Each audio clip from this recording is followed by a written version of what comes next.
She arrived at the hotel long before the guests because that was how her days always began in quiet before the world woke up. Her name was Lena, and she worked as a cleaner in one of the oldest luxury hotels in the city, a place filled with chandeliers, polished floors, and people who spoke softly, but carried power in their voices. She wore a simple uniform, and kept her eyes low not because she felt ashamed, but because she had learned that being unnoticed made work easier.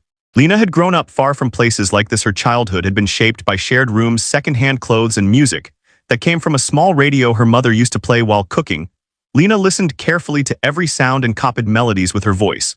When she was alone, she never had lessons, never touched an instrument, but music stayed with her quietly through years of work and responsibility. At the hotel, there was a grand piano in the main hall. It was used only for special evenings, when wealthy guests gathered for private events. Most days, it stood silent, covered and protected like a piece of art. Lena cleaned around it carefully every morning. She never touched it, but she often paused for a moment, imagining the sound it could make. One evening, the hotel prepared for a private gathering of investors and business leaders. Lena was assigned to clean the hall early and leave before the guests arrived. As she finished her work, she noticed that the piano cover had been removed by the staff preparing the event. The keys were visible, bright and inviting. Her heart beat faster, but she reminded herself that this was not her place. As the evening approached, guests began to arrive sooner than expected. Lena was still in the hall wiping a table when a group entered, laughing and talking loudly. Among them was a man known for his wealth and confidence. He spoke with ease and expected attention wherever he went. When he noticed Lena standing near the piano, he made a comment about the hall feeling empty without music. Someone joked that the piano should be played, and another laughed, saying that even the cleaner could try. The man turned and looked at Lena with a playful smile and half joking, half serious. He said that if she could play that piano, he would make her a tycoon. The words were said lightly, meant to entertain the group. Lena froze. She felt heat rise in her face and looked down, unsure what to do. Laughter followed, not cruel, but careless, the kind that comes from comfort and assumption. She shook her head quietly and tried to step away, but something stopped her. It was not pride or anger. It was a feeling she had known since childhood, a pull toward sound. She took a slow breath and looked up. She asked softly if he was serious. The man raised his eyebrows, amused, and gestured toward the piano, saying that she was welcome to try. The room grew quiet. Curious eyes followed her movement as she walked toward the bench. She sat down carefully, her hands hovering above the keys. She felt the weight of the moment, but also a strange calm. She thought of her mother, the radio, the long nights when music was her only rest. She placed her fingers down and played the first notes. The sound filled the hall. Warm and steady. Conversations stopped completely. The laughter faded. Lena played not to impress, but to express. Every note carried memory, patience, and truth. She did not look at the crowd. She looked only at the keys, letting years of silence speak. This was the moment everything began to change. If any dots or ellipses appear, rewrite the content. Without them, the sound of the piano continued to flow through the hall, and no one moved as Lena played each note with care and intention. Her posture was steady, her breathing calm, and her hands moved as if they had waited years for this moment. The guests who moments earlier had been laughing now stood silent, many of them surprised not only by the music but by themselves. The man who had made the comment about turning her into a tycoon stopped smiling. His confident expression softened. As he listened closely, he had expected noise or hesitation, but instead he heard control, emotion, and clarity, the kind that could not be learned overnight. He glanced around and saw the same reaction on every face. Lena did not rush. She allowed the melody to unfold naturally, sometimes gentle, sometimes strong, each phrase shaped by memory and feeling. She had never named what she played before, but in that moment the music felt like a language she had always known. She was not thinking about the promise or the people. She was thinking about release. When the final note faded, she lifted her hands slowly and rested them in her lap. The hall remained quiet for several seconds. No one clapped, no one spoke. It felt as if sound itself needed time to return. Then the man stepped forward, his voice lower than before. He asked her where she had learned to play. Lena stood up and answered honestly. She said she had never learned, that she had only listened all her life. The room shifted again, this time from surprise to disbelief. Questions followed from different directions, asked gently rather than loudly. How long had she worked here? Did she play often? Why had no one known? Lena answered simply, without drama. She explained that music had always been part of her inner life, but never something she believed she was allowed to share. The man nodded slowly and said that what he had heard was rare. He admitted openly that his earlier words were meant as a joke, but that her playing had changed the room. He said that promises spoken lightly still carried weight, and that he intended to keep his word in a way that mattered. Lena felt unsure what that meant. She had not played for reward, and she did not expect anything. She only felt lighter, as if something heavy had been set down. The man asked her if she would be willing to talk privately. The hotel manager, who had arrived, stood nearby, watching with concern but also curiosity. They moved to a quiet corner where the man asked about her life, her work, And her hopes. Lena spoke carefully, not wanting sympathy. She said she worked hard and valued stability. She did not speak of dreams she had learned long ago to keep them small. The man listened closely and said that opportunity did not always arrive in clean packages. Sometimes it came disguised as humor or chance. He told her that he supported programs for artists and education, and that he would like to help her explore what she could become, not with pressure but with guidance. Lena asked if there would be expectations. He smiled and said only honesty and effort. He said she would remain in control of her choices, and that nothing would be taken from her without consent. This mattered to her more than money. The guests began to disperse slowly, still talking quietly about what they had witnessed. The hotel hall returned to its calm glow. Lena was asked to take the rest of the night off. She stepped outside, feeling the night air for the first time with a strange sense of clarity. She walked home that evening through familiar streets, but everything looked slightly different, not brighter, not grander, just more open. She did not imagine wealth or fame. She imagined learning, understanding, and finally being allowed to listen to herself. Part 2 of her story was not about becoming rich. It was about being seen, not as a joke, not as a uniform, but as a person whose voice had waited patiently for a moment of courage. And that moment had arrived quietly through a promise that was never meant to be real until music made it so. The days after that evening moved slowly for Lena. Even though something important had clearly shifted inside her, she returned to work wearing the same uniform, walking the same halls, yet her steps felt different. Lighter and more deliberate. She was careful not to tell anyone what had happened, not out of fear, but because she needed time to understand it herself. The man who had listened to her play contacted her a few days later, just as he had promised. He did not speak about money or titles. He spoke about options. He invited her to visit a small cultural center. He supported where musicians and teachers worked quietly, without pressure. Lena hesitated before agreeing. She had lived long enough to know that sudden attention could be fragile. But she also knew that ignoring the invitation would mean returning to silence. When she arrived at the center, she felt out of place. At first, the rooms were simple, but filled with instruments and people who carried themselves with confidence. Yet no one looked at her with judgment. They greeted her politely and asked her to sit and talk before anything else that mattered to her, because it made the space feel human rather than transactional. She was introduced to a piano teacher who listened to her story without interruption. The teacher asked her to play something, anything. Lena sat down with shaking hands. But once she touched the keys, the calm returned. She played slowly, letting the sound guide her. The teacher listened carefully, nodding from time to time. After she finished, the teacher did not praise or criticize. She simply said that Lena had a natural ear, strong emotional awareness, and a deep sense of timing. She explained that these qualities could be developed gently over time, but only if Lena wanted to commit to learning without pressure. Lena felt relief hearing that nothing was expected immediately. The man who had arranged the meeting spoke next. He said that he would support lessons and time away from work if needed, but that Lena would decide the pace and direction. He repeated that no promise of wealth or status was attached, only the promise of opportunity and respect. Lena returned home that evening feeling overwhelmed, but grounded. She thought about her mother and the years when music had been something private and safe. She wondered what it would mean to bring it into the open. She wrote in a small notebook, trying to make sense of her feelings. Excitement, fear, gratitude, and doubt all lived together without conflict. Over the next few weeks, she began lessons twice a week. They were slow and thoughtful. She learned names for things she already felt: chords, scales, patterns.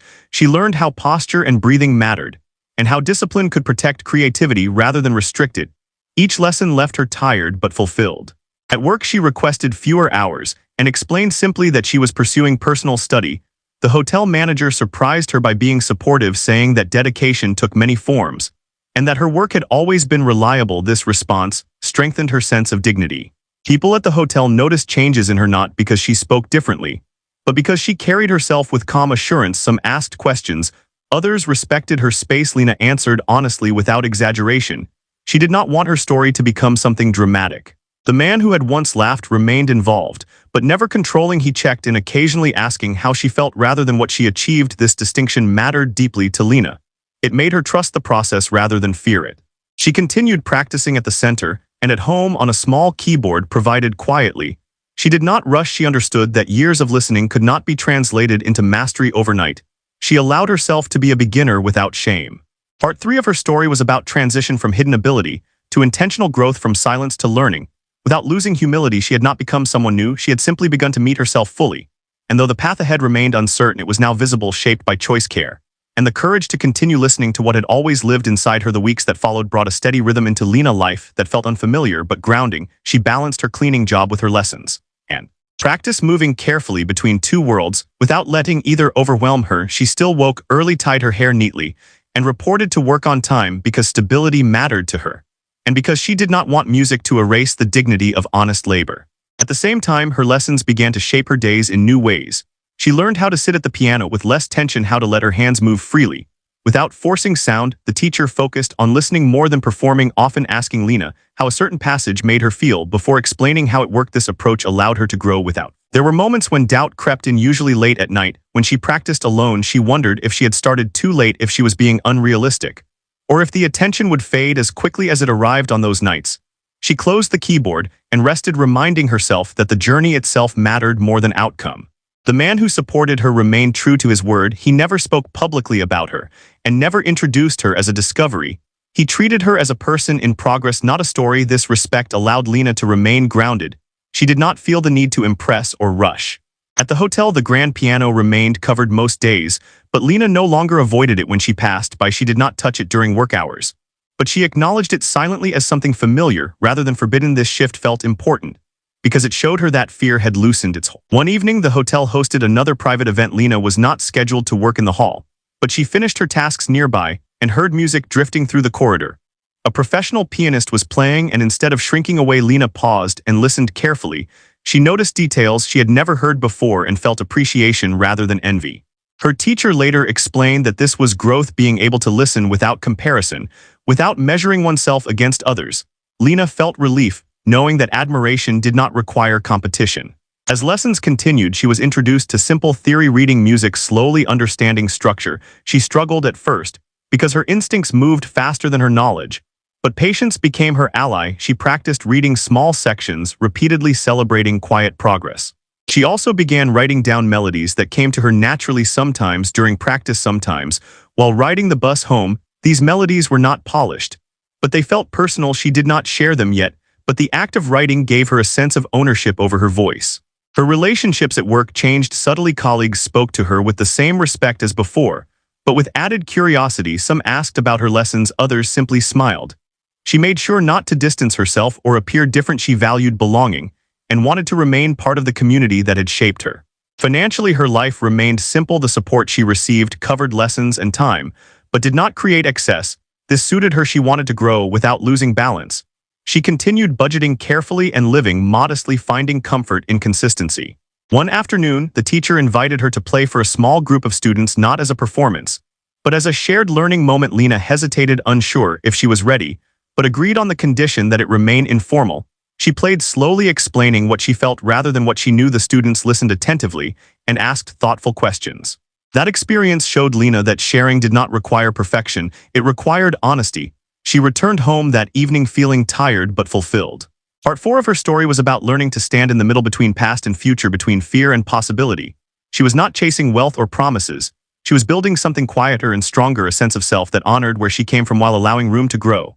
And with each careful step, she moved forward, not to surprise others, but to understand herself more fully. Her life continued to unfold with steady intention as Lena moved deeper into learning and self-trust. Each day no longer felt divided between who she was and who she might become. The distance between cleaner and musician grew smaller, until it felt like one continuous person moving through different spaces with the same quiet integrity.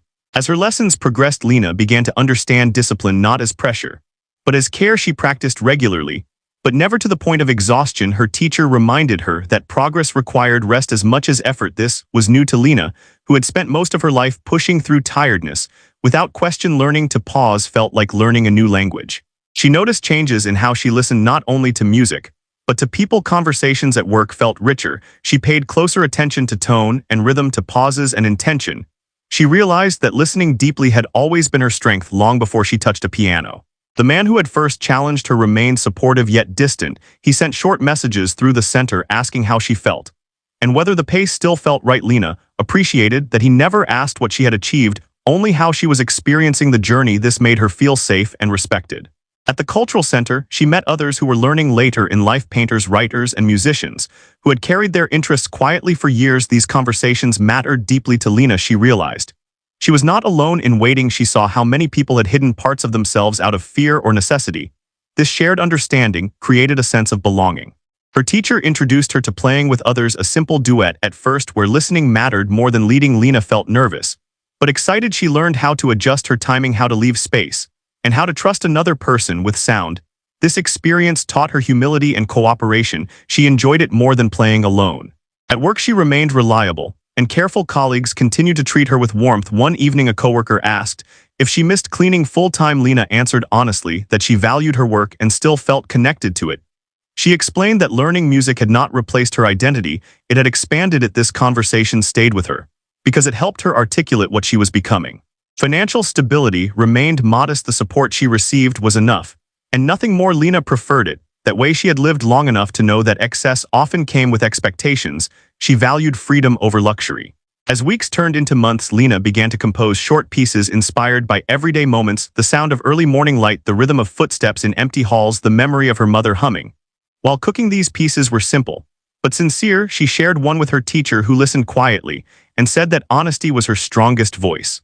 This encouragement did not inflate her ego, it grounded her. She understood now that growth did not mean becoming louder, it meant becoming clearer. One afternoon she was invited to play at a small gathering at the center, not as a performance, but as a shared reflection. Lena agreed. After careful thought she played one of her own pieces and spoke briefly about what it meant to her. The room listened attentively and responded with thoughtful conversation rather than applause. This felt right. Walking home that evening, Lena felt a sense of calm satisfaction. She was no longer driven by the memory of laughter or the promise of wealth. She was guided by curiosity and respect for her own pace. Part 5 of her story was about ownership, taking responsibility for her voice, her time, and her direction. She was no longer reacting to a moment. She was shaping a path with care and patience. The piano was no longer a test or a surprise. It was a companion in a life built slowly, honestly, and with intention. As Lena continued along the path she had chosen, the meaning of success began to change quietly inside her. She no longer thought about that night at the hotel as a turning point driven by surprise or promise. She saw it instead as a moment that revealed something she had already carried within her for many years: patience, listening, and courage. Her days settled into a rhythm that felt honest. She worked fewer hours at the hotel, but remained committed to her role. She took pride in finishing each task carefully, knowing that dignity did not come from what others saw, but from how she treated her responsibilities. Some guests recognized her from that night, but she did not engage with curiosity or praise. She preferred to keep her work simple and respectful. At the cultural center, her learning deepened. Her teacher began focusing more on interpretation, asking Lena why she chose certain dynamics or pauses. This challenged her in new ways, because it required her to understand her own intentions. She learned that playing music was not only about sound, but about choice and awareness. There were days when frustration appeared, moments when her hands felt stiff or her mind felt slow. On those days, she felt the old fear return, the fear of starting too late, of being out of place. Her teacher noticed and reminded her gently that growth was not linear, and that rest was part of mastery. Lena learned to accept these words not as comfort, but as truth. The man who supported her invited her for a quiet conversation one afternoon, not in a grand office, but in a simple room at the center. He asked her how she saw her future. Lena answered honestly, saying that she did not know. She said that she felt fulfilled learning and growing, and that she did not want her life to become about proving anything. He listened carefully and said that this clarity was rare and valuable. He shared a story from his own past about choices made too quickly and opportunities taken without reflection. Lena understood then that his promise that night had come from his own struggle with meaning rather than generosity. This realization did not disappoint her. It made the connection more human. As months passed, Lena was invited to observe small workshops for young students. She did not teach, but watched quietly, noticing how children approach sound with curiosity rather than fear. She recognized herself in them and felt gratitude that her learning now carried intention rather than urgency. At home, Lena continued writing in her notebook, not only about music, but about daily observations: the way light fell on floors, the sound of voices in corridors, the feeling of sitting quietly after a long day. These reflections helped her understand how deeply her inner world had grown richer. Her connection to music had also changed. She no longer felt the need to play every day. Some days silence felt more meaningful than sound. She learned that listening extended beyond music into life itself. Conversations became deeper, her attention more present. One evening, the hotel hosted another large event. Lena was working elsewhere in the building and passed by the hall where the piano stood uncovered again. She paused briefly, listening to a professional performance, and felt no envy, only appreciation. She smiled quietly and continued on her way, knowing that her journey did not require comparison. Financially, her life remained modest. She did not seek expansion or display. She felt secure enough and valued freedom over accumulation. This grounded her and kept her choices clear. Her teacher suggested that she consider sharing her story one day, not as inspiration, but as testimony. Lena thought about this carefully. She did not want to be seen as an exception. She wanted to be seen as proof that growth could happen quietly at any stage of life. Part 6 of her story was about integration, bringing together past work, present learning, and future possibility. Without conflict, she no longer felt divided between who she had been and who she was becoming. Her life felt aligned, honest, and calm. She had not become a tycoon in wealth, but she had gained something deeper: ownership of her voice, her time, and her truth. And that realization settled within her with lasting peace. As Lena moved further into this new stage of her life, the sense of urgency that once hovered around her choices slowly faded. She no longer felt that she was running toward something or away from something. Instead, she felt that she was walking alongside her own life, with awareness and patience. This feeling was unfamiliar but comforting. Her days became simpler in a way that felt rich. She continued working at the hotel, but reduced her schedule further, choosing hours that allowed her energy to remain balanced. She noticed that she smiled more often, not because life had become easy, but because it felt honest. She no longer carried the weight of hidden longing. At the cultural center, she began mentoring others quietly, not as a teacher, but as a listener. People who came later in life to music often felt embarrassed or unsure. Lena recognized this immediately. She shared her experience openly without exaggeration or advice. She spoke about fear, about waiting, and about allowing oneself to begin without permission. Her words resonated because they were grounded. Music remained central, but no longer dominant. She played when something needed expression, and rested when silence felt complete. This balance allowed her creativity to deepen rather than fade. She discovered that some of her strongest ideas arrived when she was not actively trying to create. The man who had once challenged her continued to support from a respectful distance. He no longer asked questions regularly, and Lena appreciated this trust. She understood now that true support knew when to step back as much as when to step in. One afternoon, she was invited to speak at a small private gathering at the center. The audience included people of different ages and backgrounds. Lena agreed on the condition that she would not be introduced by her past or by that moment at the hotel. She wanted to speak simply as herself. She talked about listening, about dignity, and about how creativity often waited for safety before appearing. The room listened closely. Afterwards, several people approached her quietly, sharing stories of things they had set aside, dreams, talents, questions that never found space. Lena listened with care and realized that her presence alone offered permission. She did not need to inspire, she only needed to be honest. Her relationship with the hotel also shifted subtly. Management offered her a role assisting with guest experience rather than cleaning alone. Recognizing her calm presence and reliability, Lena accepted, cautiously grateful, but careful to remain true to herself. She did not want elevation to separate her from her values.